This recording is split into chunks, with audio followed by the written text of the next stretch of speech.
Troy and Abed in the morning.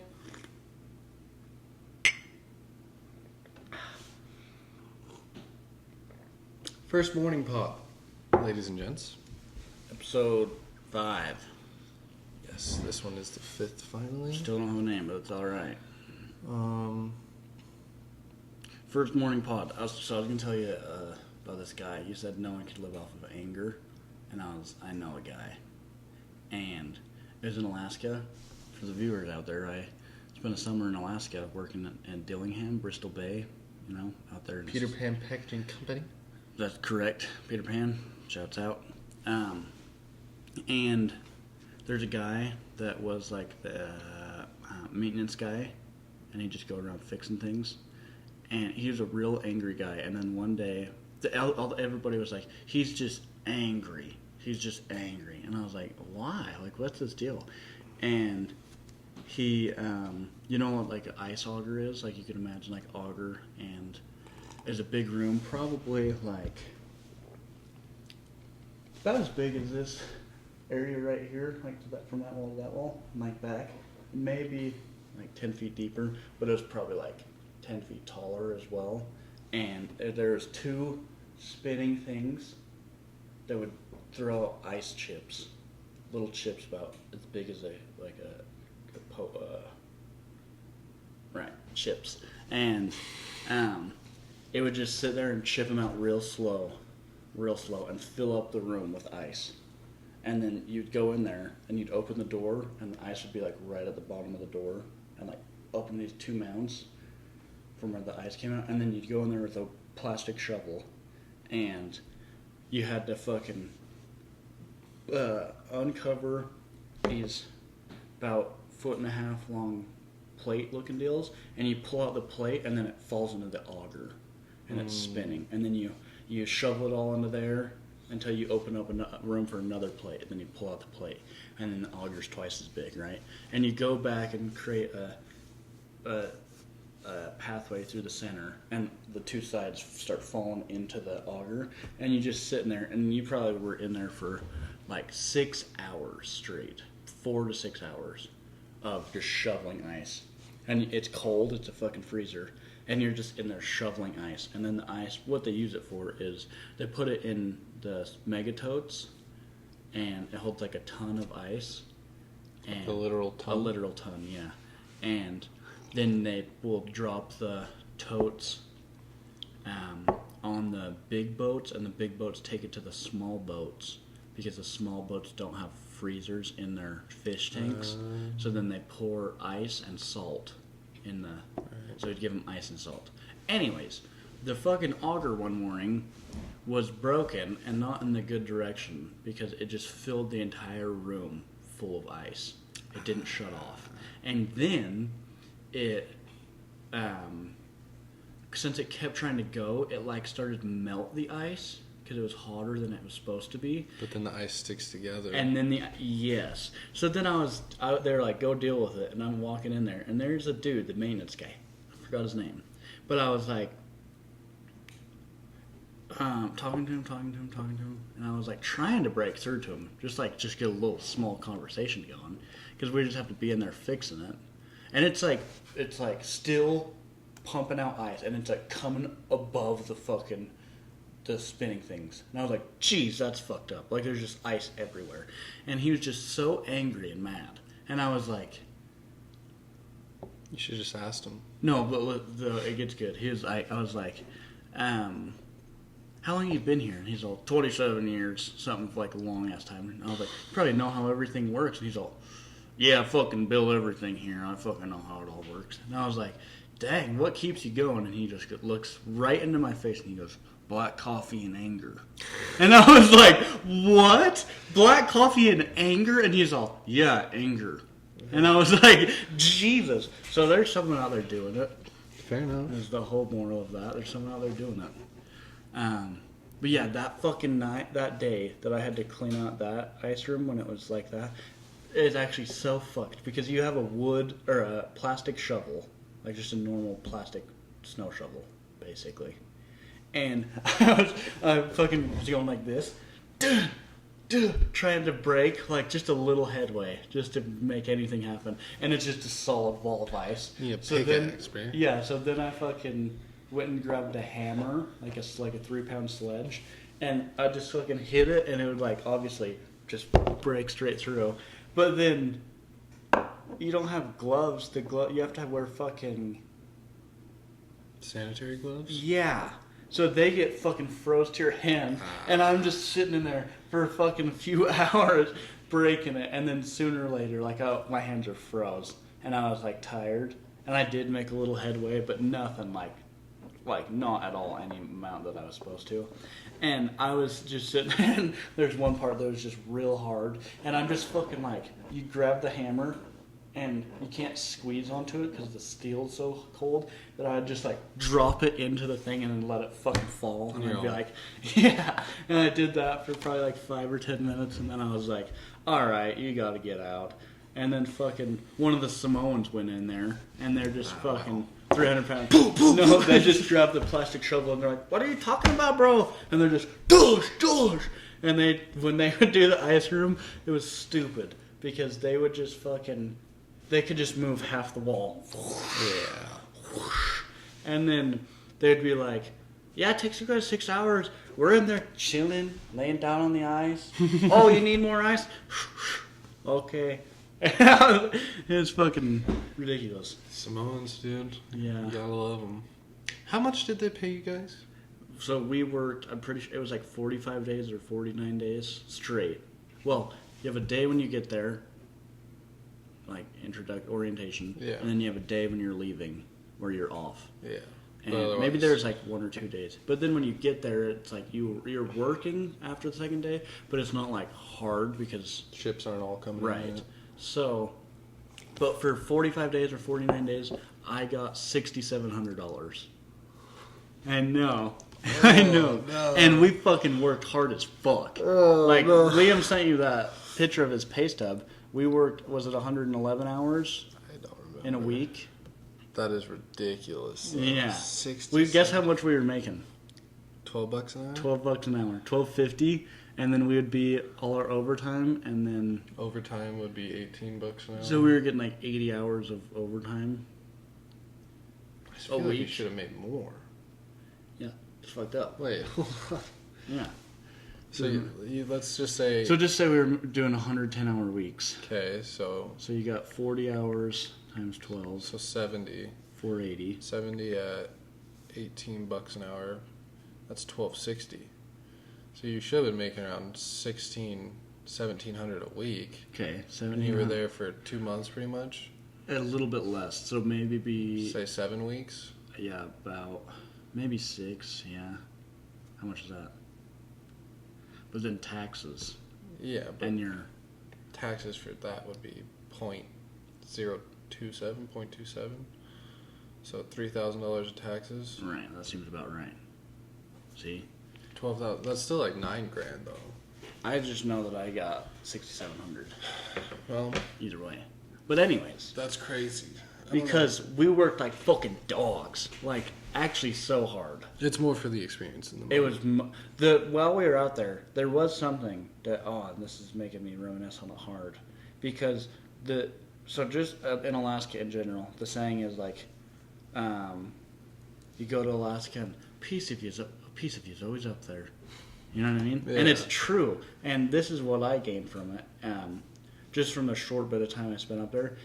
It's so freeing because there is no government, there's no laws, there's no you're just surviving. There's a reason they call it the last frontier. Dude, it's ridiculous. And all the people that work in the fish processing plants, guess what kind of people they are? All misfits. None of them fit in anywhere. They're all fucking illegal immigrants, they're all ex-convicts, they're all fucking people that are on the run. You know what I mean? Yeah. Like a whole mix. And then like there are 500 people, workers on the plant, and then maybe like 20 or 30 like leaders, right? So about like 500 people total. And there's probably like 300 or 250 Puerto Ricans. A fucking whole gang of Puerto Ricans. They're loud as fuck. They'd work 16 hours and then just be dancing and partying and shit till all night long, and then sleep like 2 or 3 hours, and then get up and do it again. That's crazy. And then, yeah, they were wild. A totally different culture than, like, Mexican or that type of culture. Because they were, like, super loud. They would fucking... It was hilarious. Because, And don't forget you got coffee to drink. Because you're in the fucking middle of Alaska. Or actually, the peninsula. We're Bristol Bay, so it's like the peninsula where the long part comes out. Yeah. Right? North of that. And tiny town. The town is literally just because there's a fish processing plant. It's not like there's nothing else. There's a small airport. One moment. I got some business to take care Hello, of. this is Carter Smith with Elite Energy. Oh, okay. Hi.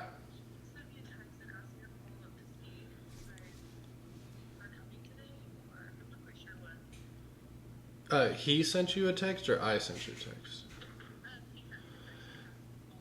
Yeah, so we're coming today at 10 to check out his house for the air seal and possible installation.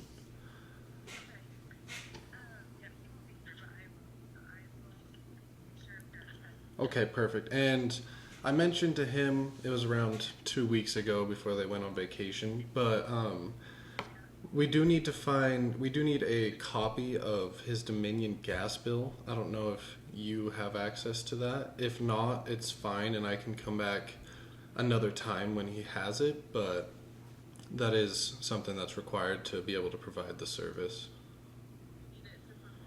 Yeah.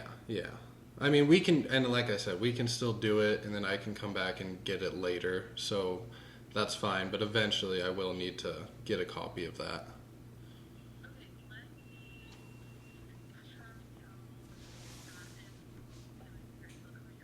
Okay. Okay, perfect. Yeah, we have the address. It's all in our calendar and everything already. Yeah, thank you very much. So that guy's balling. You get an assistant? The number that he gave me is not his. It's his assistant's number. And then his assistant just called me. That's dope. He's doing it. He has a nice Audi, a nice Mercedes Sprinter van. He had like some car, I could just tell it was a classic luxury car back in the garage covered with a tarp. Ballin'. I heard him fire up his Audi.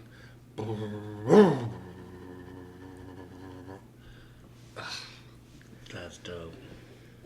Anyways, it's good to see those things, folks. Yeah. It's inspirational. How do you know where you're going if you don't have a place to go to? You know? Exactly. But yeah, I don't. Dang. Back to the Alaska thing. Yeah. So there's a bunch of Puerto Ricans. They're cool people. And there's a bunch of Serbians. Serbia is a country in like Central Europe. Yeah. Very poor country, but rich culture. They're cool. And Attractive women. right. And then there was like 10 Samoans from Samoa, the island. They were dope. That's who I worked with and partially lived with. And then there was maybe like 5 Americans. Really? Yeah. So you, Liam Kelly. Yeah, me, Liam Kelly, and then there's 2 dudes from Oregon, a girl from Oregon, and there actually only one dude from Hawaii, Dever. He's cool. He hangs out with Jack Johnson, surfs with him. Really? Like, you're kidding. You're lying. And he's all, no, look, bro. And I was like, dang. That's sick. He works at the, what's it called? The Honolulu Stadium, whatever that's called. And he gets fucking free tickets to everything. Anyways. And then, yeah, there's just a few. There's one dude named Manny. I don't know if that was his name. He called us Salt Lake City because we were from Utah. He's like, hey, yo, Salt Lake City. But he was a fucking, like, ex-convict. Definitely did some things. Covered in prison ink. Sick. But, super cool. But anyways, the whole point is that, and one of the things that was the coolest thing that I gained from it is how free everyone was. Because even though everyone was segregated, like they would be with their own people, Yeah. right? But and everyone would like talk shit on other groups of people, and like, you know what I mean? Like, Yeah. like the Samoans would be like, "Hey, bro, we seen you talking to the Serbians the other day. If one of them ever fucking touches you or says anything to you, we'll kill them." Just let me know, bro. I know, and they're like, It's like prison. That was fucking crazy. But the freedom that you felt from having like you're just with a group of people, and that's you got a mission to fucking get all the salmon out of the boats and processed. Yeah. And that's it. There's no there wasn't like no fucking progressive movements like speak up if you don't feel safe. Like there's none of that shit. Yeah. It was just work and work hard as fuck. We worked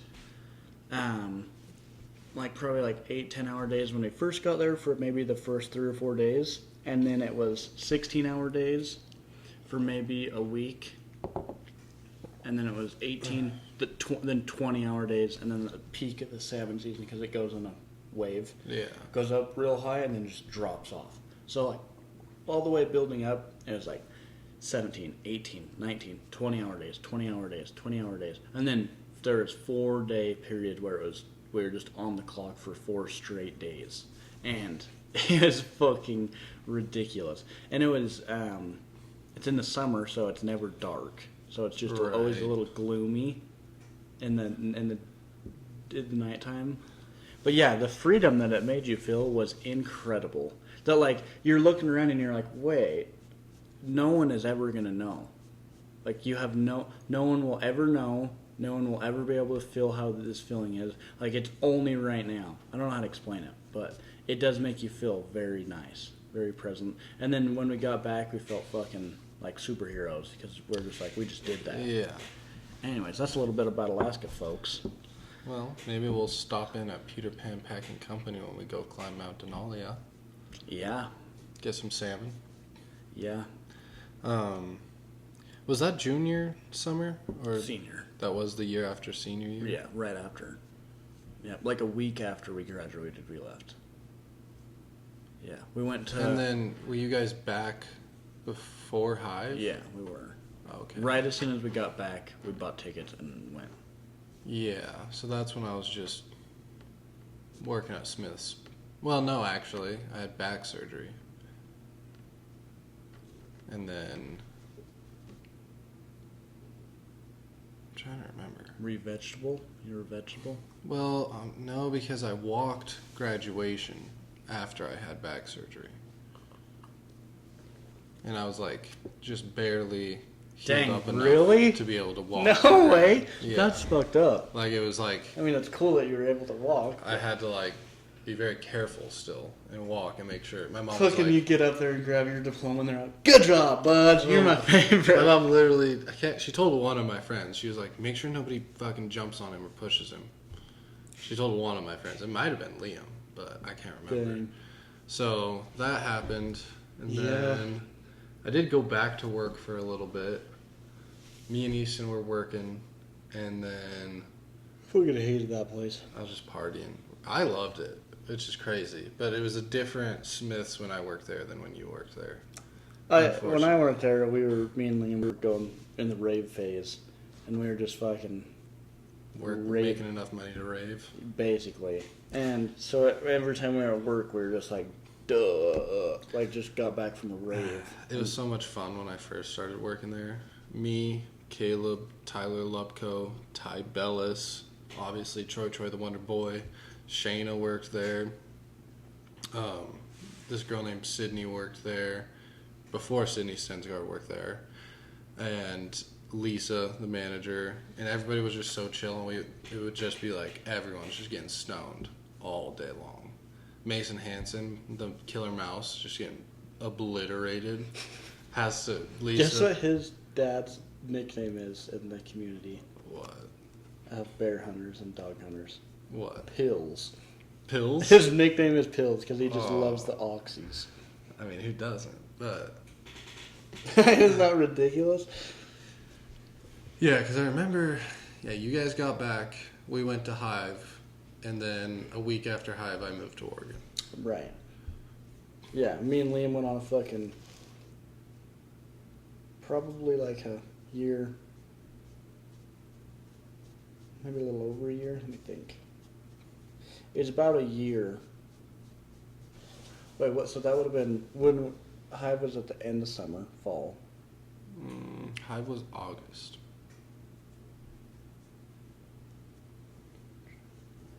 Yeah, end of summer. Yeah. And then, yeah, 'cause we worked at Smith's through the winter. And then built a roof for my uncle. Right. Quit Smith's. We were like, fuck this place. Worked for my uncle, and I was like, this is shit. This is way worse. Yeah. And then we didn't have a job. And we were like, we're not going back to Smith's. And I was like, what are you going to do, Liam? And he was like, I'm going to go build fence with Kelly. Yeah. And then he did that for like probably like 4 months. And just really went downhill.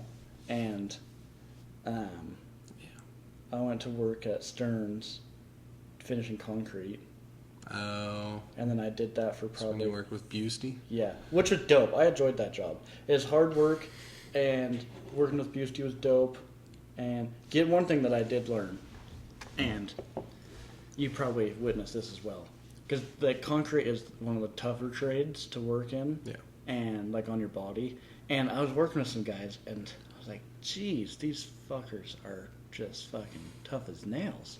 And then I realized that all of them were drug addicts, alcoholics, smoked weed, cigarettes, nicotine, drinking beer at 8 in the morning. It's either that or they're Mexican. Yeah, and there's a mix.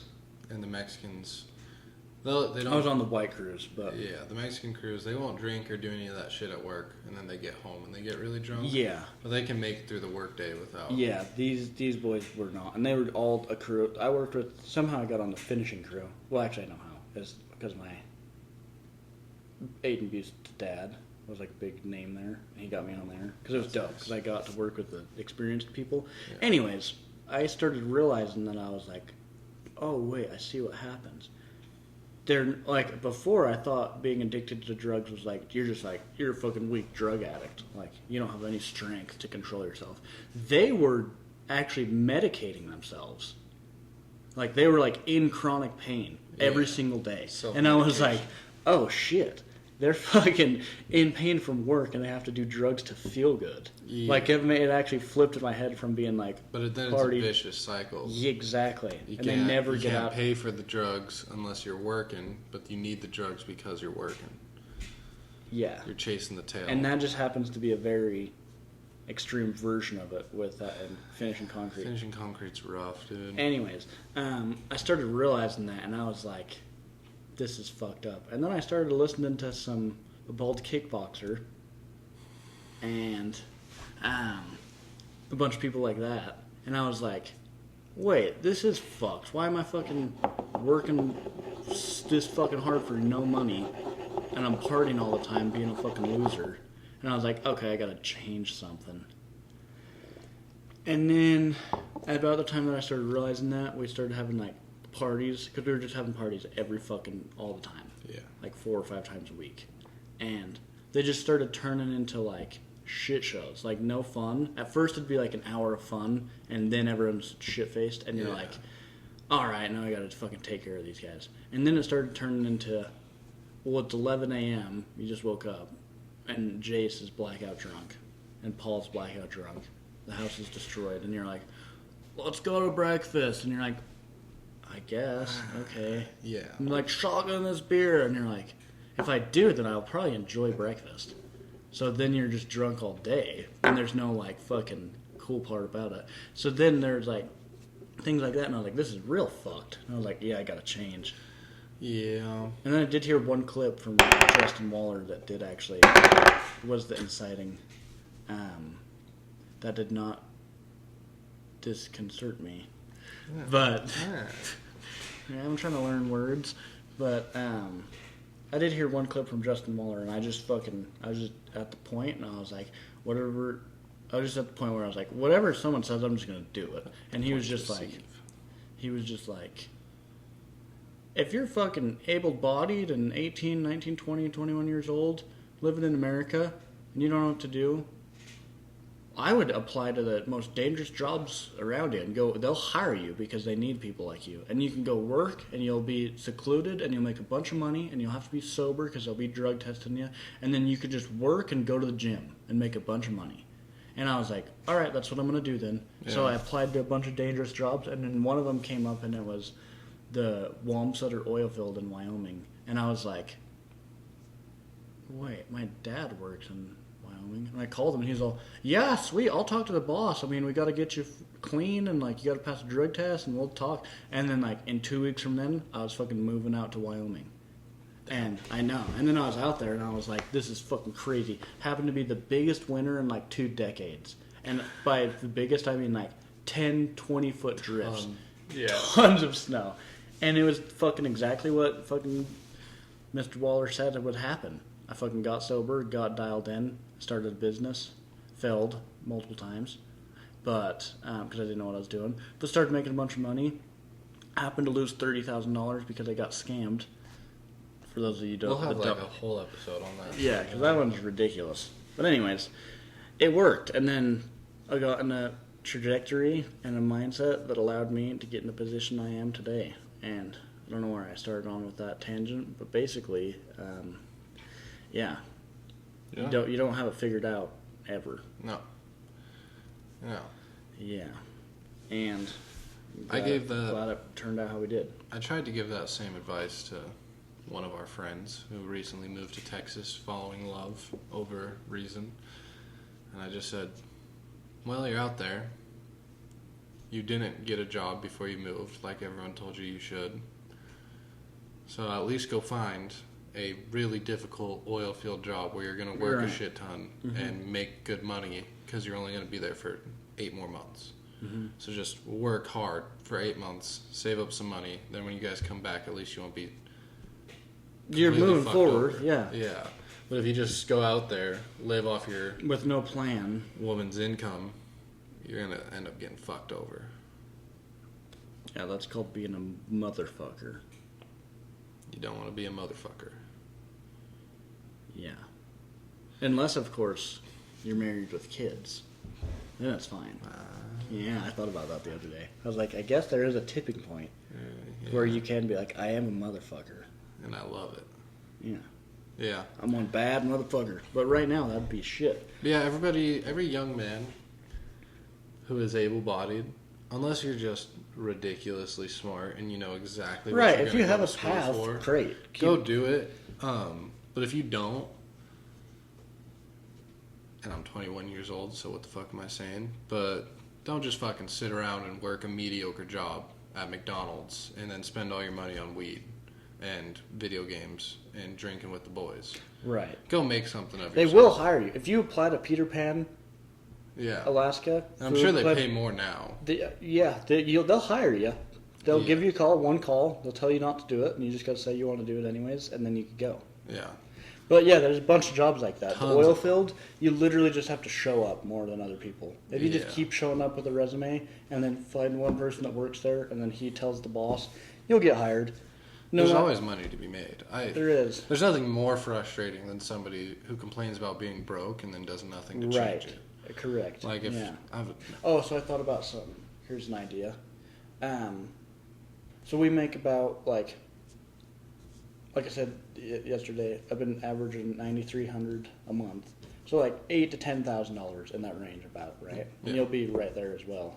And if you're broke, if you're making $2,000 to $3,000 a month, and you're like, I just need $500 more a month.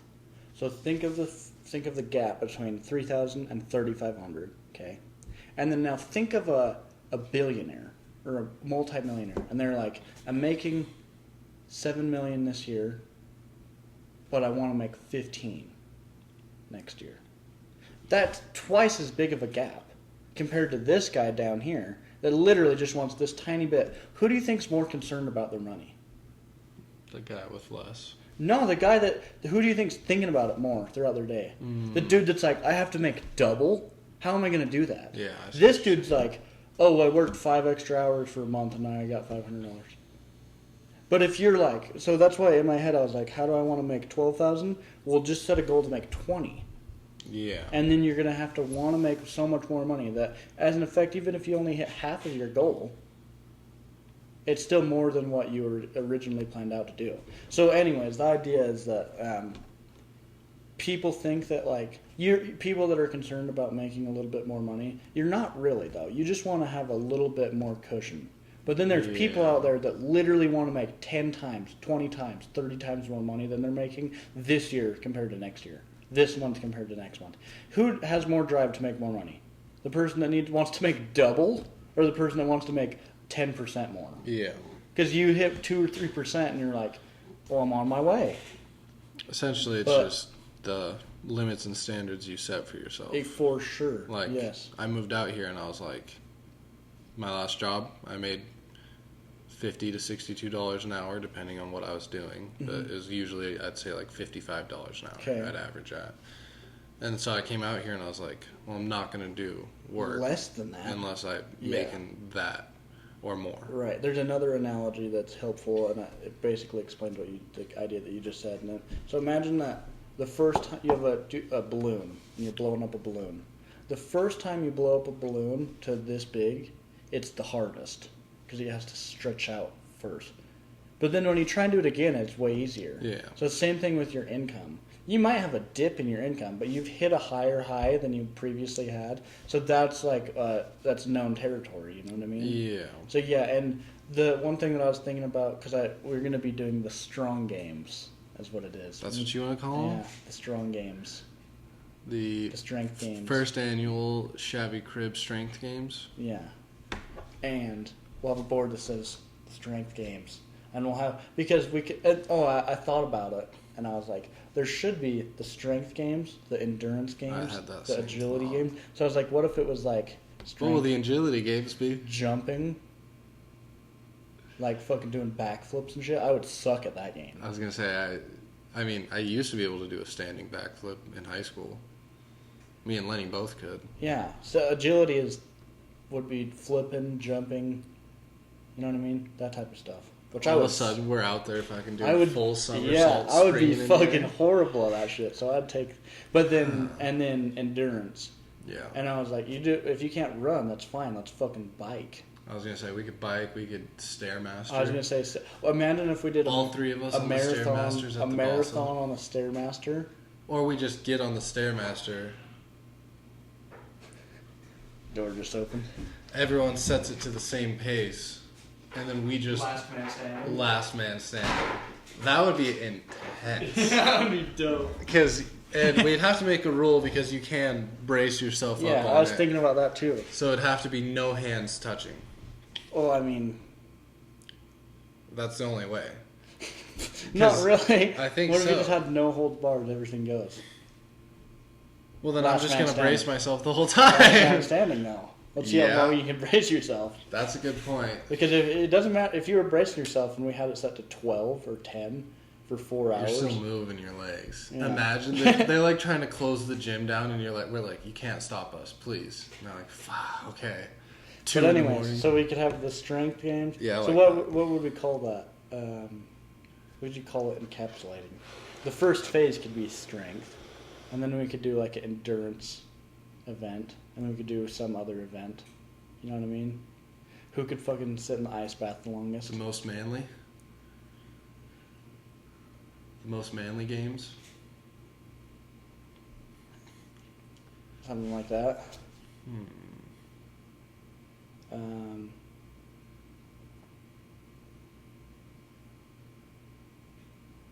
We'll come up with a name. Anyways, we have a whiteboard with the different events. What time is it? It's 9:47. So we should probably wrap it up. But anyways, we have a board with all of the events on it. And we do them like every other month, right? Yeah. Or just like have one going all the time. You know what I'm saying? Yeah. This month's event, this week's event, is who can do the most amount of pull-ups in a week. You know what I mean? Everyone's gonna have to be very integral about it. Right, but that's the whole point. But yeah, who could do the fucking, who could sleep the less and eat the most? Who could fucking, who wears the most hats in this building? Yeah. Things like that. We'll figure it out. But Who can run the farthest? Me and my brothers would do. Who can run the farthest in your underwear in the snow, barefoot? Wim Hof style? Yeah, that shit was brutal. But anyways, we could have some fucking. Those will be good. We actually used to do something like that too. When we would stay at our grandpa's So it goes hard. in Eagle Crest, he had a hot tub on his balcony, and it would snow. And then we'd be like, let's see who can run the farthest out into the snow before you feel like you have to run back and get back in the hot tub. Yeah, That shit was fun back that in shit's the day. dope. But anyways, we have the fucking those games, physical games. Yeah. And then, so we're making them physical gains, boy. Physical games for physical gains. Ooh. The gains games. The gains games. Gains games. Top gains games. Games of gains. Yeah. I bet Lenny would come up with a better name than us. He probably would. He's a good thinking boy. But, well, let's wrap it up. Go make some Go money. make some dineros. I guess I missed a call from this number, so I gotta call it back. Alrighty, folks. God bless you. Grazie.